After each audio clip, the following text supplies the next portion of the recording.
You've probably heard this story before. A young Japanese woman marries an American military man fresh off the boat. After a year, she's abandoned, soon to give birth to a son. For years, she takes care of the child and loyally waits for the man's return, only to find that he's married another woman back home and completely forgotten about her. Upon realizing, in a cathartic finale, she commits suicide.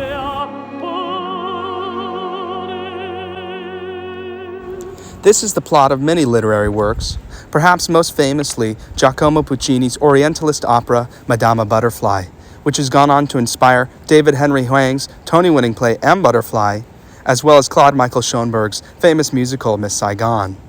It's also the plot of multiple silent films, including a 1925 film directed by Fritz Lang. However, Puccini's opera itself was inspired by a play of the same name, a play that was inspired by a short story of the same name. And while I can confidently say that the short story was the first Madame Butterfly and the first iteration of the tale, it still is considerably far removed from the source material. Author and lawyer John Luther Long wrote Madame Butterfly, and it was first published in Century magazine in 1898. Apparently, the story was inspired by his sister's retellings of tales she had heard originally on a trip to Japan with her missionary husband. Prior to writing the piece, Long had never visited Japan, which is important to keep in mind when examining the depictions of Japanese people and culture in this short story. At its heart, Madame Butterfly is about a young Japanese woman, Cho-Cho-san, obsessed with American culture and an American man. Benjamin Franklin Pinkerton. Long portrays her as loving and loyal to a fault, and, in the end, she commits the historical Japanese act of Harakiri. Hara meaning abdomen or belly, and kiri meaning cut. These aspects of Long's short story are not entirely accurate representations of Meiji-era Japan. However, they are excellent examples of developing Western conceptions of Japan in the early 20th century. One such notion on display in the short story is the idea of the chaste, loyal Oriental woman. While in the short story, Cho-Cho-san has sexual mores mirroring that of American and European audiences, Japanese society has had vastly different views on male-female relations. For example, take Ihara Saikaku's serialized novel, Life of an Amorous Woman. The book describes prostitution and promiscuity as normal aspects of Tokugawa-era Japan. Cho-Cho-san's depiction as the quintessential loyal Japanese or Asian woman is, in part, an invention of Western notions. Even the I dialect of Cho-Cho-san seems to lack a certain realism. Yes, he gon' come when the robins nest again. He don't never expect we got this nice baby, account I don't tell him. I don't kin tell him. I don't know where he is, but me? I don't tell if I know, account he rush right over here and desert his country and henceforth get in a large trouble, maybe with that President United States America and that large goddess Liberty Independence. What you?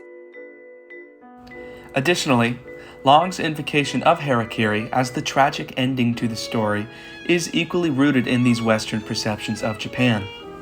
In a book titled They Came to Japan, an anthology of European reports of Japan 1543 to 1640, editor Michael Cooper compiles entries from the diaries of Jesuit missionaries in the Sengoku era before sakoku, or isolation, was an official policy of the newly unified Japan.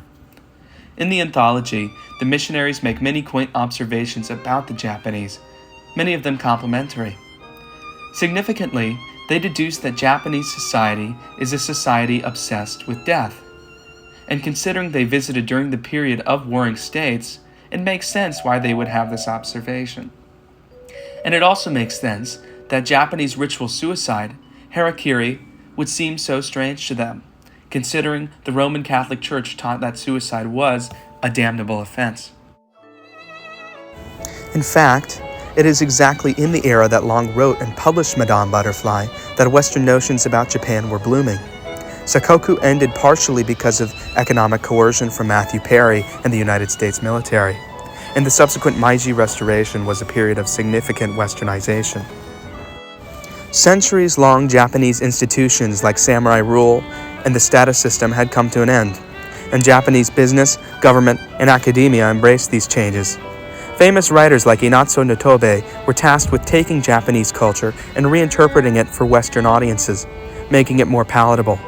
In his famous work Bushido, he composes for an English audience in the English language. The same can be said for Madame Butterfly.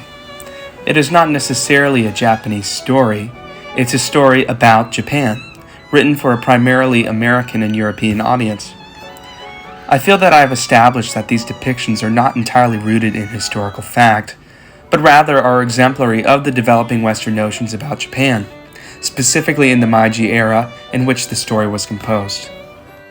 Finally, this leaves the question as to why the story has been so popular, going on to inspire plays, operas, musicals, and movies. One could argue that it has to do with the colonial fascination with exotic cultures and locales. Partly, I think, it's because Madame Butterfly is just a powerful tragedy about love, betrayal, and hope. I'll leave you with this excerpt from the Royal Opera House's video on what Madame Butterfly is really about. Thanks for listening. The idea of a butterfly, the idea that it's a frail thing and that you pin it to put it on the wall, that metaphor is really a metaphor that we see through the opera. She's being thrown into a world that will just tear her up and spit her out, and she fights, and she fights. She follows what she wants to the end.